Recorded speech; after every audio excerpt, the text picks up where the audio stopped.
Hi, and thank you for tuning in to my review of the Garcia Revo SX30 spinning reel.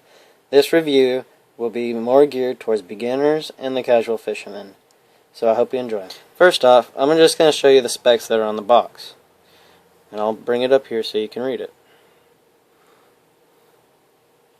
Now, if you can, just pause it and you can read through it, but I'll be covering some of these in my review. Now this is my spinning reel here that I just recently got in the mail and took out of the box you saw early in the video. And the first thing I noticed was just how cool it looks with the red, all the red, black, and chrome contrast. I mean, I know that's not that big of a deal, but to me, if I'm spending the money on something quality, I want my friends to be able to tell me, hey, that's a really cool reel. And they'll just know, not only by the name, but by the look, that it's a quality product.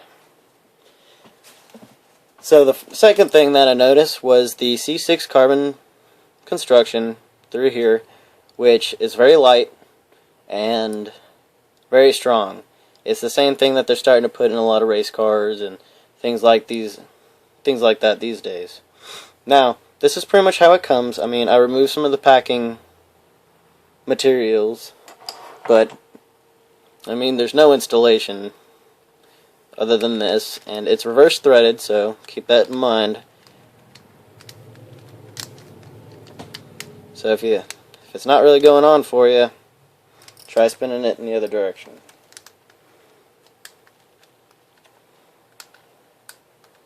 See, I do it every time, just to force a habit.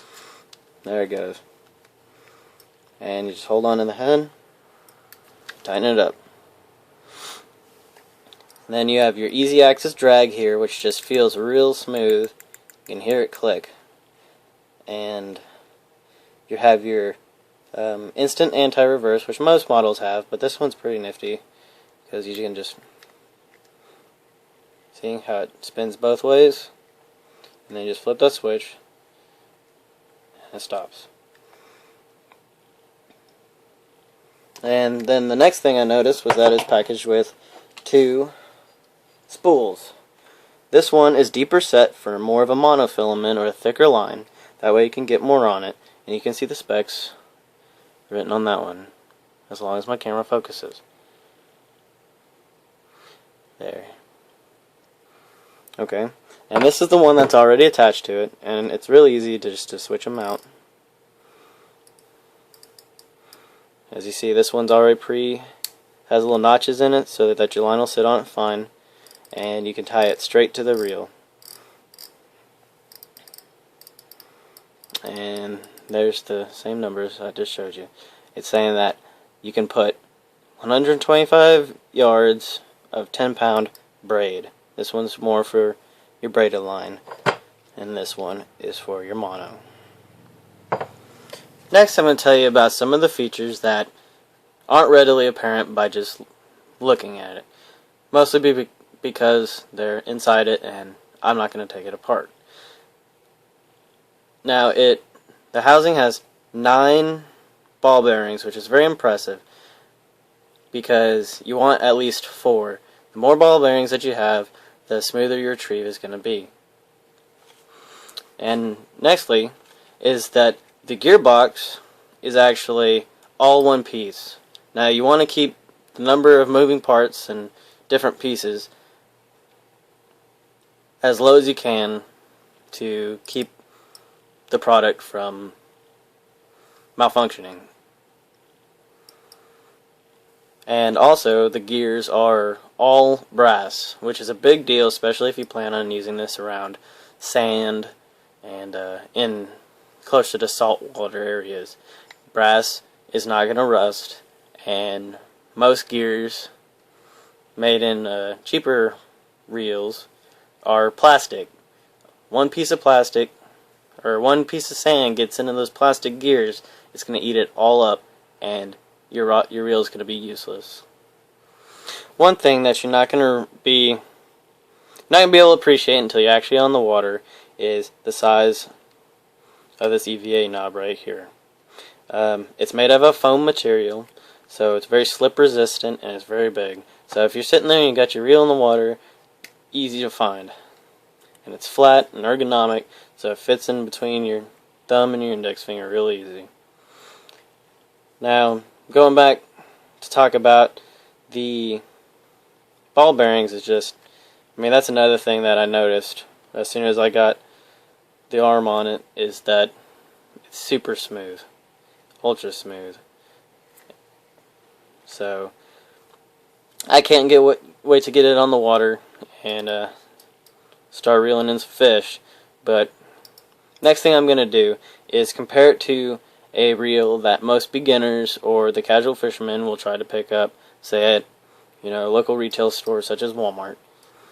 Now this reel was on special, which my purpose isn't here to bash any of the cheaper equipment or tell you that you absolutely need to spend all the money you need to, because a reel such as this will serve its purpose, but its life is going to be very short, and you're going to notice that very quickly that you want more. Now this reel has a lot of plastic parts, and I believe this is steel, so that's really heavy. Most of it might be machined aluminum, but I can definitely tell you that it's not going to be the same quality aluminum that you'll find on our Garcia. Now, they use something called Constructive alloy for the frame, and I'm not sure what all's all in it. I'm sure it's mostly aluminum based, but it's supposed to be very corrosion resistant, where a reel such as this, especially if you use it around any salt water, it's going to rust very quickly. That's the biggest things I can say are the plastic parts, the weight, and I also do not believe that the gearbox is probably going to be plastic. We talked about that. Now,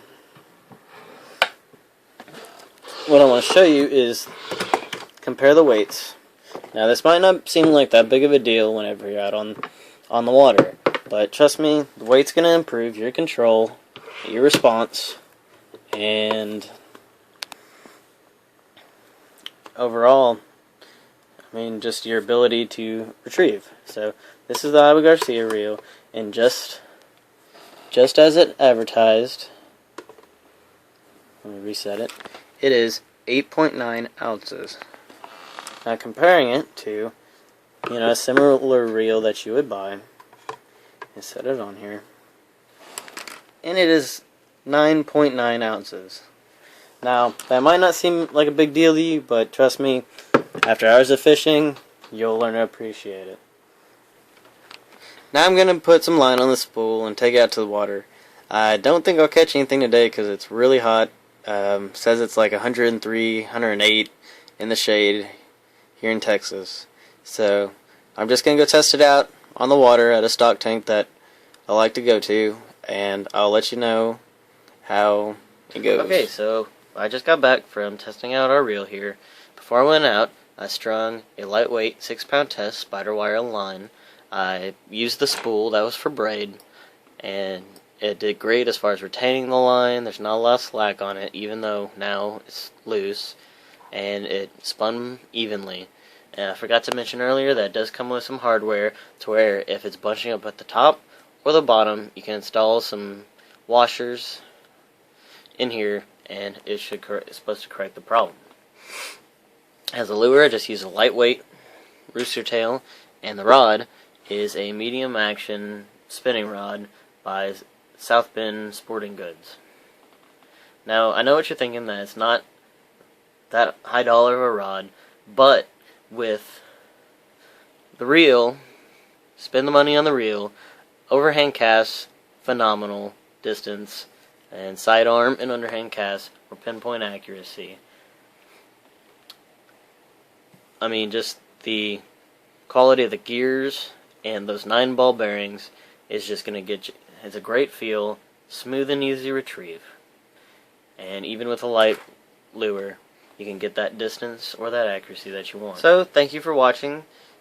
Be sure to check out stuffstuff.com for an opportunity to field test awesome products such as this one. And be sure to check out the North American Fishing Club. Thanks.